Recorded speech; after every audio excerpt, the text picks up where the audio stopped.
ukuthi kwenzakalani la? Ubani wena?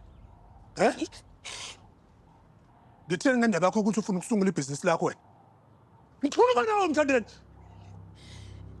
Ngiyazi ukuthi awuthandi ukuthi ngisebenze kodwa nami nginawo amaphupho. Amaphupho?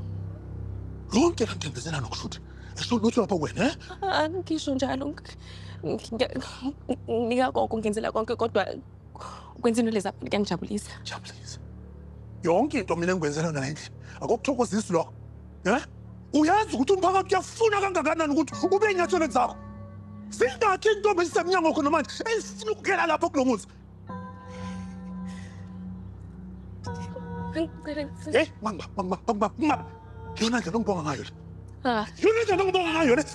Ngikujabulela konke ongenzela kona kodwa mhlawumbe sometimes angazathi awu-understand angazi nami. Yini engayiqondi? Yini engayiqondi? Ngikudelela wena. Ima ngizisaba into zami. Ngishabe ngiyakubile. Ngiyacela abantu. Ngizisaba into zami. Ngishabe. Hey. Ngishisa zonke lezi zinto lezi. Sisanganisa ikhanda wena. Ngishabe ngiyacela abantu ngicela ungazilahli into zami. Ucabanga ukuthi umuzwa wami ngizokudlala wena.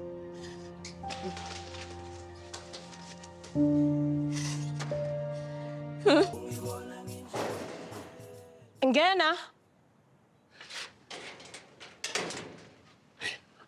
Sanibona. Ngamthola uSifiso kuyaphuthuma. Ngithemba ukuthi emsebenzini. Usifisa akekho. Ungakusiza ngani? Asento ukuthi ayicayi kakhulu yena ibandakanya izingane. Manje idinga yena siqu sakhe. Uma uthi bangandakanya ingane ukhuluma ngazi bizona ingane. Indodakazi yami kanye nabazukulu bakho. Kanye lo mfana lo. Usibamandla. Awu. Phela nangabe libandakanya bona cha nami liyangibandakanya. Phela mina ngukogwazo ingane lezi. Futhi ke thina imfihlo akuyona into yethu. Ungakhuluma ngilalela?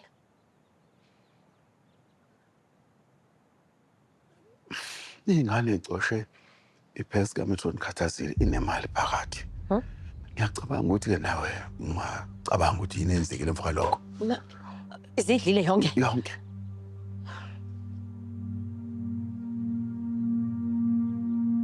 Tshela mina ke umkhwenyana uhlangana phi nayo yonke lento? Uthe uMetron Khathazile ufuna uvula icala. Hayi, uvulela ingane lezo icala. Yebo, ingakho ngifuna uSifiso nje. Ezokwenzeka manje ukuthi umkhwenyane akakwazi ukwazi ngalo daba futhi noma buyinja kufanele ngifike endlebeni zakhe. Babanenkinga enkulu lapha labantu eyiningi uma buya kaphilile. Fanele iphelele phakathi kwami nawe lo daba akukho umuntu okufanele azi ngalo. Kuzofanele sibone ukuthi siphuma nasiphi isixazululo. Fanele sidla amathambo enqondo. Yakusa.